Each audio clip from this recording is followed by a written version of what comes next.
सनी और सदफ का क्या अंग्रेजी रिश्तेदारी यहाँ चल रही है? सनी क्यों इतना सदफ सदफ कर रही है कि सदफ जो कर रही है वो सही कर रही है, सदफ भी सही कर सकती है, जबकि सदफ ने अनुष्का को इससे धक्का दिया था और ना ही करण ने इसके बारे में कुछ बोला, ना ही सनी ने इसके बारे में कुछ बोला। मोहित क्यों अपोलोजाइज करेगा सदफ के सामने, जबकि मोहित का कनेक्शन था अनुष्का। बहन तुम बाद में आई हो, तुम साइड चिक हो, उसका मेन कनेक्शन अनुष्का है और वो जाएगा अनुष्का के पास।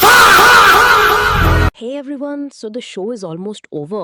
तो अभी परफेक्ट टाइम है एक चीज डिस्कस करने का जो I think almost her Splitsvilla viewer ने किसी ना किसी पॉइंट पे फील की होगी कि the hosts are biased toward certain contestants and mainly Sunny is biased.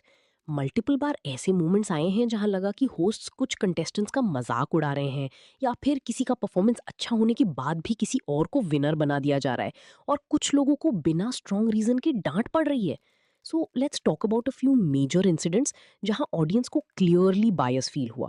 सबसे पहला और शायद सबसे फेमस इंसिडेंट डोम वाला था, जहां से लोगों को स्ट्रॉन्ग फील आना शुरू हुआ कि सनी योगेश को पर्सनली पसंद नहीं करती।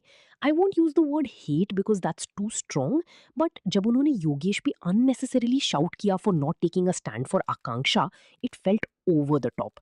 और अगर कंपेयर करें तो अस्मिता, अनुष्का, इन लोगों की भी काफी बार दूसरे कंटेस्टेंट्स के साथ वर्बल फाइट्स हुई हैं और उनके कनेक्शंस ने भी कई बार कुछ नहीं बोलते हैं, स्टैंड लेना तो दूर की बात है, बट उन्हीं कभी इस लेवल पे कॉल आउट नहीं किया गया।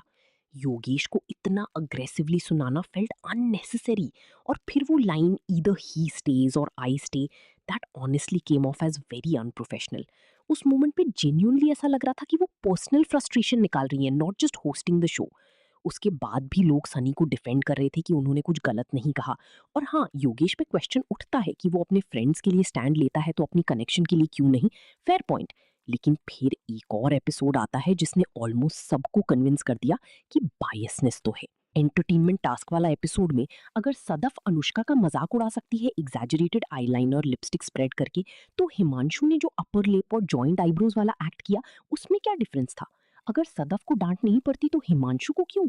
और जब सदफ टाई से पकड़ के टेन को खींच रही थी मोहित को दिखाने के लिए, that was considered okay, but Anushka ने थोड़ा सा पिंच कर दिया सदफ को तो वो सडनली डिमीनिंग हो गया। That double standard was very noticeable. फिर बात आती है रिजल्ट्स की, तो रॉन और अस्मिता को कम कॉइन्स मिलते हैं एज कंपेयर टू तेन और सदफ। ऑनेस्टली अगर आप यूट्यूब कमेंट्स चेक करो उस एपिसोड के नीचे, तो यू विल क्लियरली सी कि ऑडियंस के पर्सपेक्टिव से किसको विनर होना चाहिए था। एंड अस्मिता और रॉन की performance was far better than the performance of तेन एंड सदफ। उसके बाद एक और इंसिडेंट आता है जहां रूरू और सुजैन एक दूसरे के अगेंस्ट में खेल रहे थे, जहां उन्हें नीचे खड़े कंटेस्टेंट्स के लिए एक दूसरे के स्प्लिट कॉइन्स उड़ाने थे।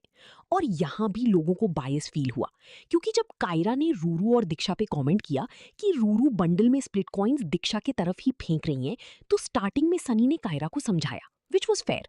बट जब दीक्षा ने अपनी साइड रखनी स्टार्ट की, तो instead of letting her speak, Sunny ने उससे ही बोल दिया कि तुम समझी नहीं हो कायरा क्या कहना चाह रही हैं। जबकि कायरा खुद अपनी बात से बाद में पलट गई और बोला कि उसका मतलब राइट प्लेस राइट टाइम कहना था।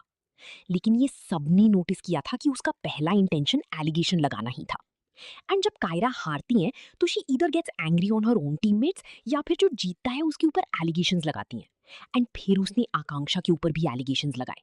एंड एवरी अदर कंटेस्टेंट ने भी बोला कि आकांक्षा रफ खेल रही थी। तो क्या एक लड़की सब लोगों को धक्के मार के सबके स्प्लिट कॉइंस ले जा सकती है? That has to be from both sides, no? अगर कायरा अपना पॉइंट ऑफ व्यू रख सकती हैं, उसे फ्रीली बोलने दिया जाता है, तो दीक्षा का रिस्पॉन्ड करना भी इक्वली वैलिड था और उसे कट करना काफी व्यूअर्स को अननेसेसरी लगा। एंड ऑनेस्टली मुझे भी ये चीज थोड़ी ऑफ लगी कि जब दीक्षा अपनी बात रख रही थी तो उसे कट क्यों किया गया। और फिर रिसेंटली एपिसोड 50 में जब आकांक्षा डंप होते होते बच गई, तो firstly please tell me it's not just me, क्या आप लोगों को भी लगा कि अगर आकांक्षा को एंड में सी भी करना था तो उसकी आधा घंटा speech was kind of unnecessary? वो एपिसोड ऑलमोस्ट पूरा आकांक्षा के नाम हो गया था, जैसे आप जो भी अनसेड चीजें हैं वो सब इस एपिसोड में बोल दो।